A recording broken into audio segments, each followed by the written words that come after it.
I'm Mark Gagan, and you're listening to the Voice of Insurance podcast, produced in association with Advantage Go, enabling an enterprise view of exposure.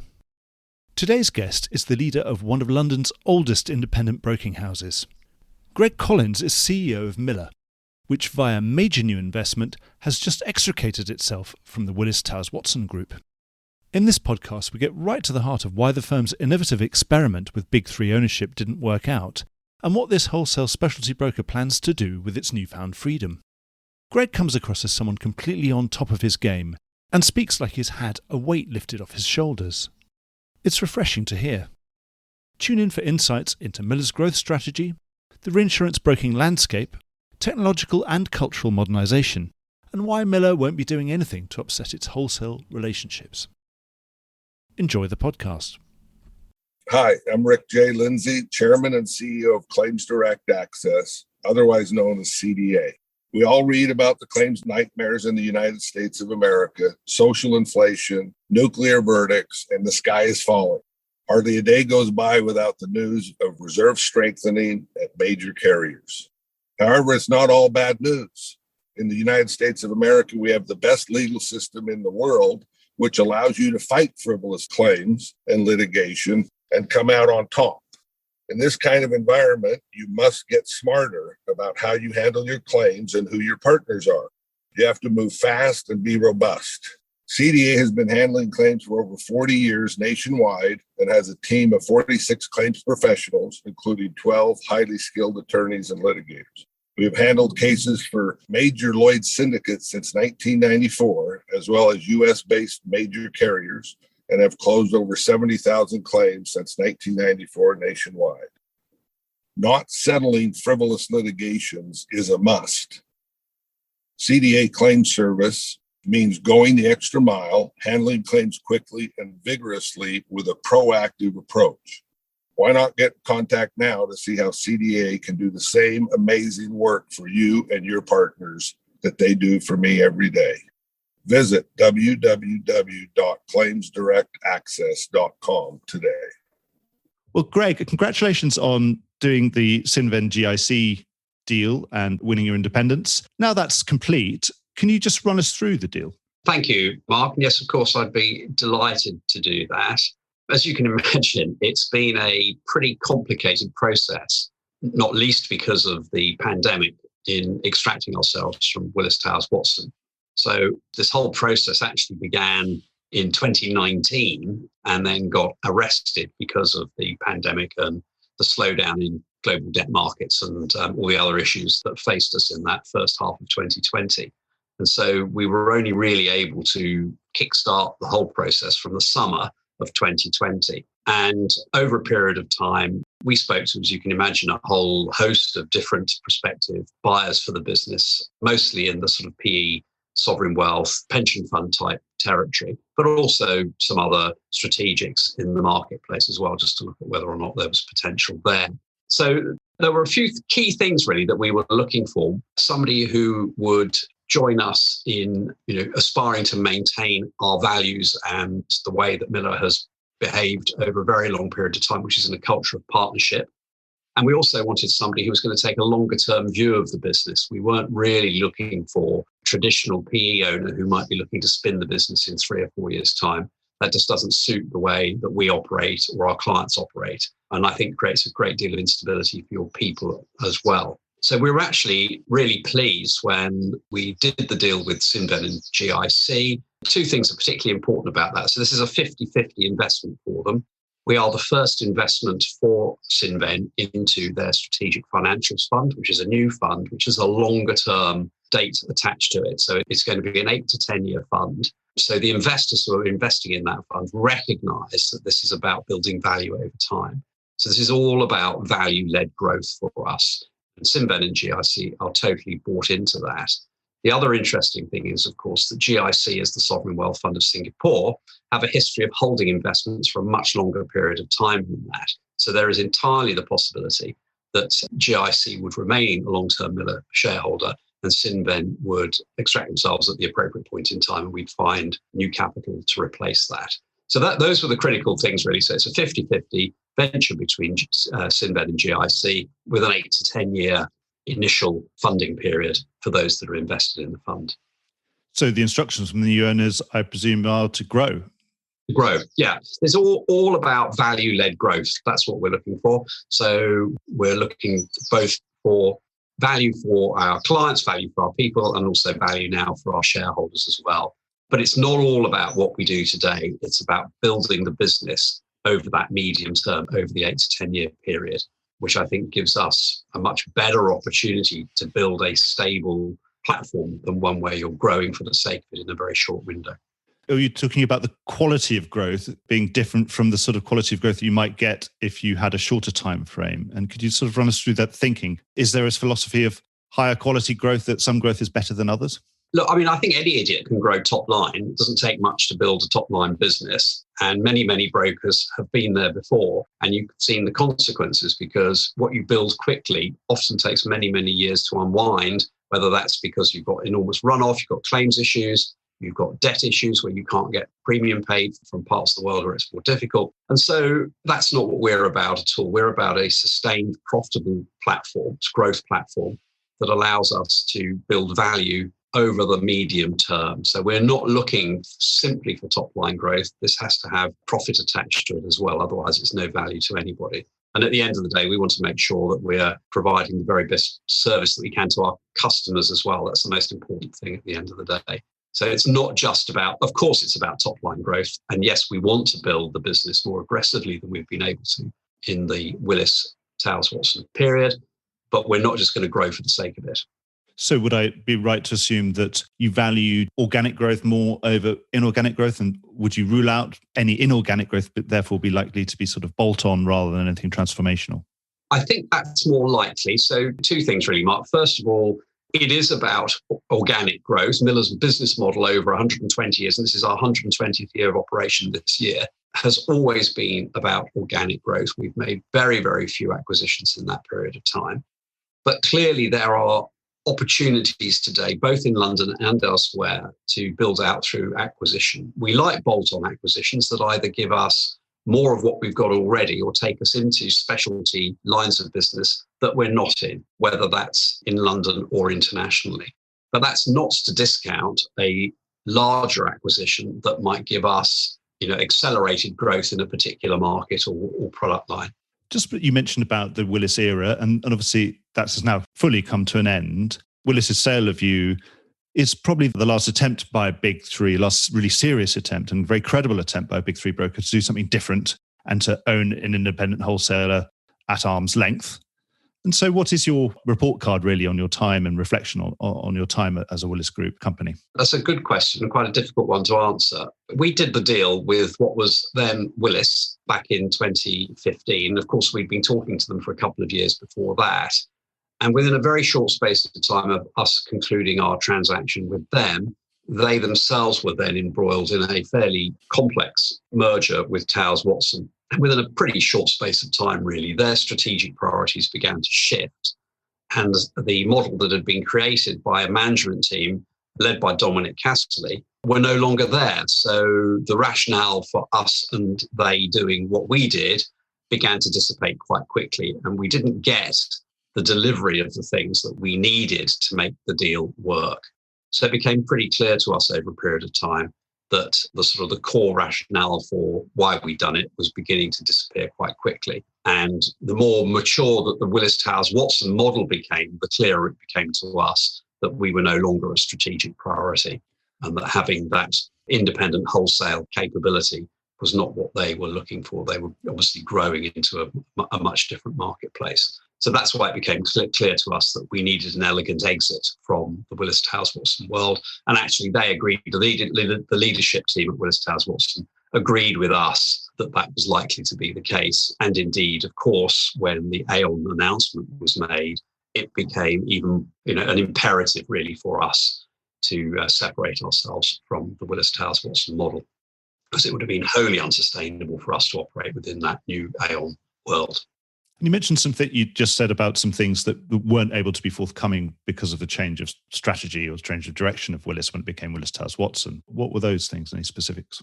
The critical piece of the model when we sat down with Dominic and his team back in 2014 was that they would transfer to our platform their wholesale specialty businesses, predominantly based in London. And as you can imagine, if you go back to the old Willis, Faber and Dumar days and the Unison network, and Willis still had and probably still has a substantial portfolio of non-network delivered business, so business coming to them wholesale from other brokers. And their distribution model was changing, and therefore they had conflict in channels across the world. We were an ideal solution for them to be able to transfer that business. And a few of those did happen at the time of the transaction with them. The most notable was SCR, kidnap and ransom business that they owned. But of course, within a very short space of time, along came Towers Watson, and their view of the world shifted, and that was no longer a priority. So they couldn't deliver those elements, which meant that actually we were not able to grow as quickly as we would have wanted. Now, I fundamentally believe that scale matters for a wholesale independent broker, whether in London or elsewhere. You've got to have scale, and you've got to be able to provide a broad range of products and service to your clients. And this would have rapidly accelerated our scale in the marketplace. So when it didn't happen, it just meant that we were inside a business model where, albeit our clients were extremely loyal and we continued to grow with them, it became more of an uphill challenge, particularly in the United States of America, where there was clear conflict between the Willis Towers Watson world and the world of the independent retailers and wholesalers. And is it a relief now to be, when anyone asks you, everyone says they're independent, and you can say, we are absolutely independent. Was there ever an impediment during the time? We always felt independent from the Willis Towers Watson value proposition. We had entirely separate processes, systems, our own board. And when it was never a likelihood or a possibility that we would ever have been integrated into that business, it did create headwinds. There's no doubt about that, particularly in North America. So being free from that now certainly allows us to compete more vigorously in that market space, unencumbered by any shadow, if you like, of a large strategic owner.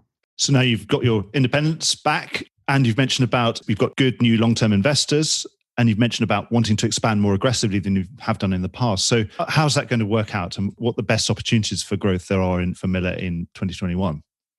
So I think there are a number of things. The first, of course, Mark, is that the coming together of Willis Towers Watson and Aon is undoubtedly creating dislocation in both organisations. And whilst many of the individuals who operate in both those firms will, I'm sure, thrive within the enlarged Aon organisation, there are going to be many who won't. We think we are a natural home for any number of those individuals who may be looking for a slightly more entrepreneurial environment to operate in.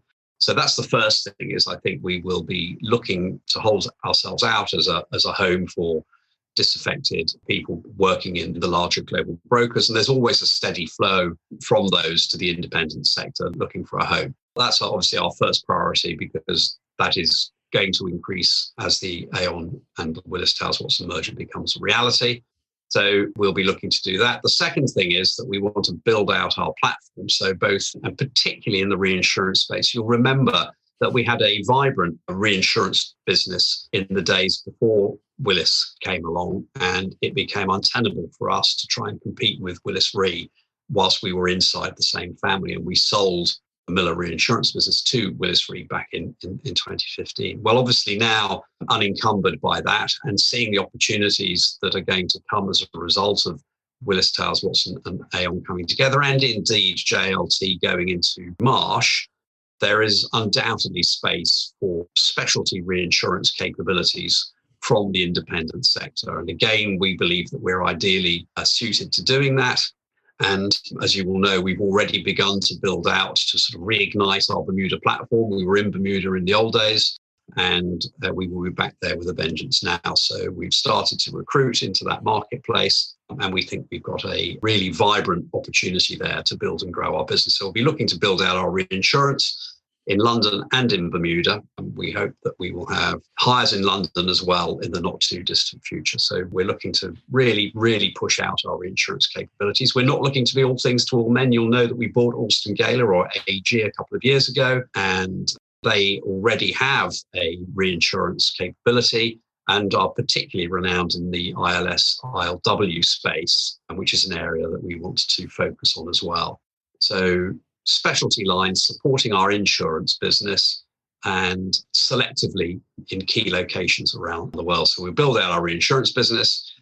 We'll also increase our geographical footprint as well. So we've already got offices in Europe. We'll be looking to expand our European capabilities. The advent of Brexit has meant that we now have a substantial portfolio of our business actually sitting on the mainland of Europe, and we will be looking to support and expand that over the coming period of time. We're also in Singapore and the Far East. We had a network of offices again, pre-Willis coming along in 2015. And we will be looking to rekindle a number of those in the coming year or two as well. So we'll build out from our sort of core hub of Singapore into a broader Asian offering as well. Those will be our sort of key areas for focus: London, Bermuda, Europe, Singapore. And then selectively, we will look at Latin America for growth opportunities, because obviously it's a growth territory. And we think there may be some opportunities for us, again, selectively to build in the reinsurance space, Latin America. What I can tell you, though, is that we will not have people on the ground in the United States of America. We've been very clear about is that our clients are the clients that we deal with in the retail, wholesale and MGA space in North America. We will not muddy the water of distribution in the United States.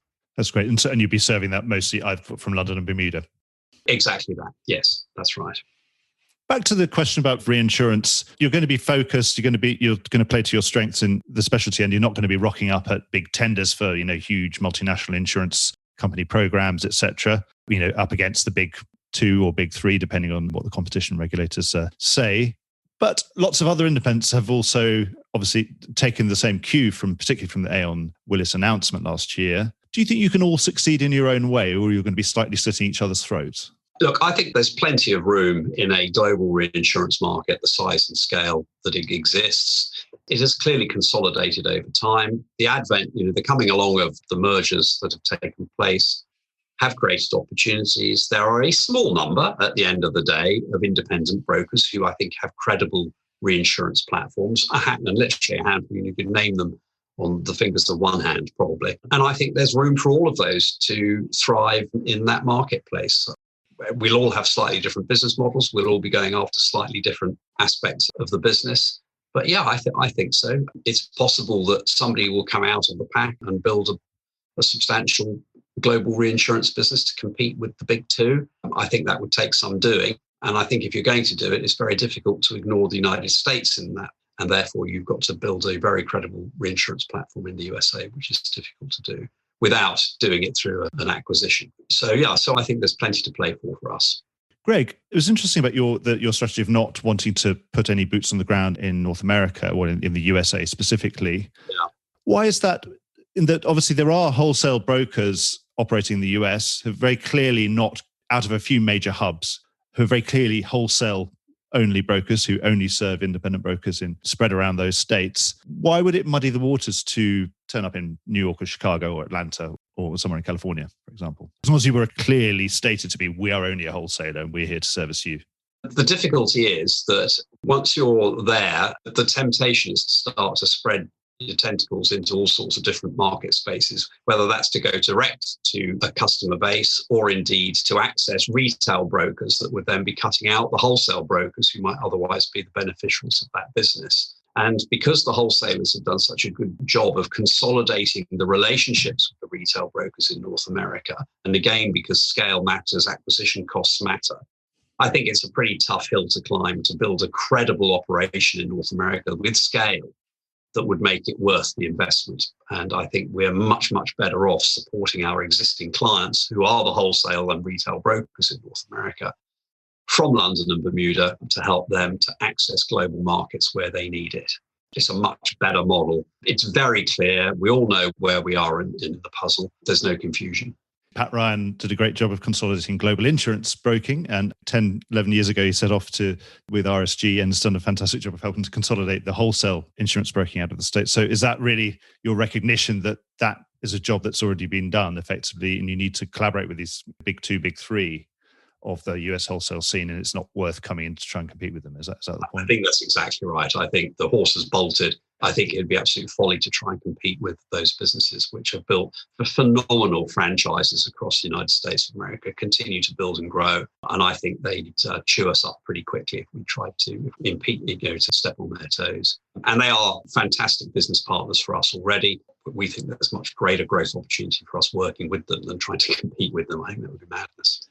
Do you think that sort of game being over in US wholesale is something that will play long-term strategically? Do you think that they will, because they've game over in the biggest market in the world, does it mean that there's almost an inevitability that they will become the global wholesale brokers very long-term? I don't think so. I think operating a wholesale broker, which is a very specific, because of the way the E&S regulations laws operate in North America, the very state-driven insurance legislation, filing forms, and as we know, it's a very regulated marketplace. I think it lends itself naturally to the growth of wholesale brokers. And I think there's plenty more for them to do in that territory, which means there's plenty more for us to do in supporting them with products and services that allow them to compete and grow and to provide the service to their clients. So the game is up. If you were trying to compete with them now, with the three very large wholesale brokers in North America, but there are other regional wholesale brokers in North America who do a very, very good job and provide great value to their clients as well. So it's not only those three, because of course North America is such a big marketplace.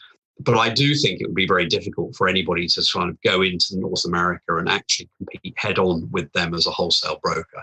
I think if you did, you would certainly be cutting off whatever supply chain you'd had from them in the past into the London market. The United States has a lot going for it, but I think it's a very different for one of those brokers to try and build an equivalent model of wholesale elsewhere in the world. I think would be very difficult to do. I think because of the language difficulties, the global scale required, it's not a model that lends itself to that, unlike insurance broking. One of those things that those very large wholesale brokers have done very well is slot in MGAs, specialty MGAs into their organization so that they've got total distribution effectively available to them for the slightly more commoditized things, or they've got alternatives in-house. Obviously, we've had a phenomenal decade of MGA growth all over the world, also in the London market. Is that one of the strings you want to add to your bow as part of your growth model? Do you see opportunities there in MGAs? It's part of our thinking. It's not the top of our priority list. There are clearly still, in London at least, some very good underwriters who may well be disaffected with whatever it is that they're doing and will be looking to build their own platforms. And I think it's a shame in a way that they have to go into an MGA model to do that there isn't a more structured way, whether in Lloyd's or elsewhere, that allows them to thrive as entrepreneurs in the marketplace. Obviously, capital is more constricted at the moment. Acquisition costs are under pressure. So we know that for many, many of the independent MGAs operating at the moment, particularly in London, that hill is getting steeper to climb.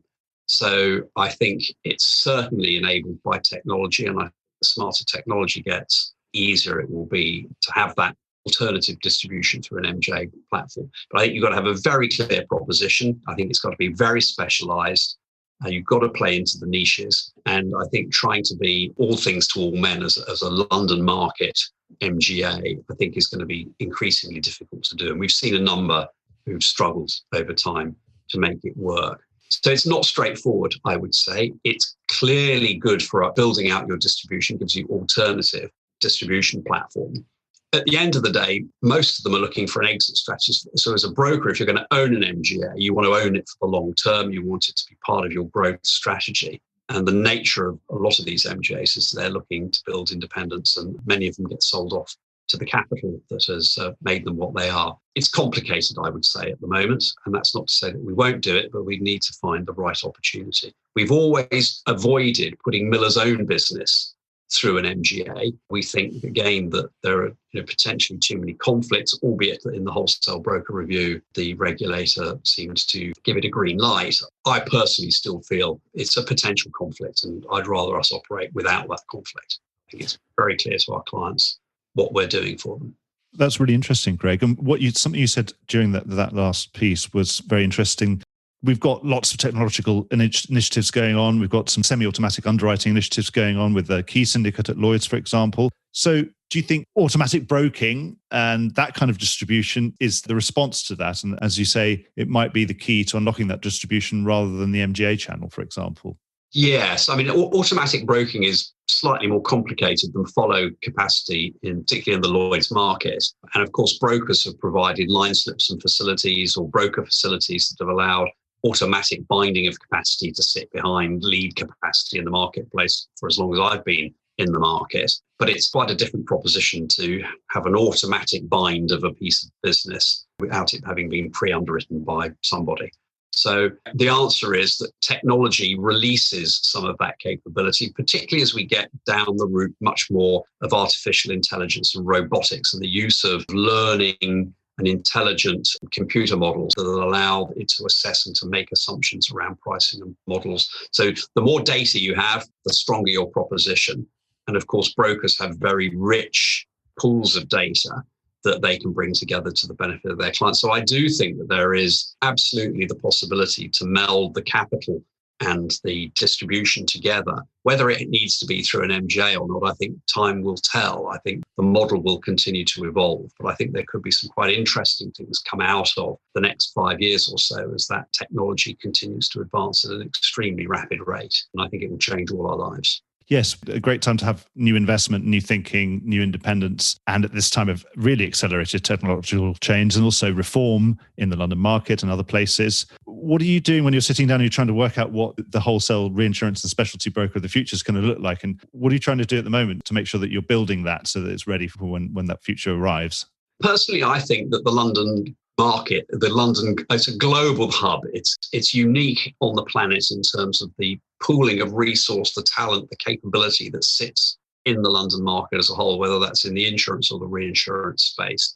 So I think we have an enviable position to be able to build and grow from there, but we have to do it intelligently. We have to do it as a market. And one of the very few good things that's come out of COVID, of course, is this rapid acceleration of a digital placement in the London market. It's probably given us a 10-year kickstart over where we would have been if it hadn't happened. And I think it's taken us on a path that we can't go back from now. So we're only going to build and accelerate from here. The trick, of course, is to have technology that works for everybody, that's smart, that's adaptable, and that is seamless and end-to-end through the processes. And of course, that's what the whole of the energy of the market is going towards at the moment, and particularly with Lloyd's leading the way on the market of the future. We've got to make sure that these platforms are capable of end-to-end underwriting and processing. So I think technology will definitely accelerate that. And with these global broking Goliaths roaming around and eating each other, do you see technology as a good sort of slingshot for you, for the David, to sort of take a few pot shots at the Goliath? Because it can help accelerate and make you seem bigger than you are, more powerful than you are, if you embrace that quickly and in an agile way, which might be more difficult for them to do so. Yes, I definitely think that. I think the benefits in automating the transfer and flow of information, I think will be really critical to the future of the smaller brokers and will allow us to compete very, very effectively. And of course, 10 years ago, building technology cost a huge amounts of money. It's getting more affordable. The technology is more adaptable. You've got many, many smaller fintech type firms, insurtech firms who are able to adapt and build and bring rapid technology shift to the market at a relatively inexpensive cost. So I think in a world where everybody has that capability, it's the application of what you've got that makes the difference. So as always, it'll be the innovation of the use of the technology that allows brokers like Miller to thrive. And I think if you're too big, it's very, very difficult. Turning a supertanker is a much harder thing to do than turning a speedboat. And so we firmly believe that we're in a position where through smart use of technology, rapid adoption of technology, learning to fail quickly and moving on is a really important part of what we do. And I think we can compete very effectively on a worldwide basis with significant impacts, but we will stick to our knitting. We're a specialty broker. We're not going to try and be all things to all men. So would you say, therefore, it's much more of a cultural question? It's more about your own willingness to want to change and to challenge the way you do things yourself, to do things in a new way, more than the actual technology itself? That's a very, very good point, Martin. I think that's exactly right. I think that the challenge is, whether it's about Miller changing or the market changing, it's all about the culture. We know that we resist change if we can, that we'd rather the status quo was maintained. And I think the organizations that have a culture that's adaptable and flexible, and people who are willing to shift and change will be the winners in the future, because we recognize that all of us, that the world of work is changing, whether that's just where we sit to do our work or how we do our work. We want people to be able to do things that they thoroughly enjoy and get value from, really. So you've got to be adaptable. You have to be adaptable. So that's the culture you're trying to build at Miller, I presume? Absolutely, yeah. So we want two things for our people. We want a highly inclusive workplace. So we want people to be able to come to work and be themselves and not feel threatened or undermined in any way. And secondly, we want people who are open to change, who are flexible and willing to work with us and lead with us through a process of change. I think is an absolutely critically important part of this. Greg, I really enjoyed your supertanker and speedboat analogy. It seemed very apt when we've discovered in recent times that sometimes supertankers large ships are wider than the canals that they're traveling down, which it seems is fairly obvious, but it's only obvious when you bump into the bank and get stuck. So we'll have visions of you whizzing up and down the Suez Canal in your speedboat, Greg. But thank you so much for being so frank in all your answers and so concise and precise. And I wish you every success in your newfound independence and your growth mission of the next decade. And do make sure that you book a time slot to come and speak to us again and give us an update. That's great, Mark. Thank you for the opportunity. And I do indeed look forward to having another chat with you in the future. So thank you very much indeed. Thanks so much, Greg. Well, I hope you enjoyed today's episode. If you did, don't forget to subscribe or leave a like or a review or recommendation on whatever podcast platform you used to access this programme. These really help get the word out. Before we go, just a quick reminder that advertising slots are available here and in other places in the Voice of Insurance podcasts. Podcasting is the fastest growing medium and attracts a high quality audience of key decision makers. It's also an intimate medium where you, the listener, are right in the room with me and the interview subjects. Needless to say, that means it's a great way of getting your message out directly to an audience because you know you've got their full attention. It's also very cost effective. So get in touch with Mark at thevoiceofinsurance.com to find out how you could be speaking directly to the industry. The Voice of Insurance is produced in association with Advantage Go, enabling an enterprise view of exposure. Voice of Insurance is produced by me, Mark Gagan. Music was written by Anna Gagan and produced by Carlos Gagan. Check out more podcasts and written comment pieces at www.thevoiceofinsurance.com.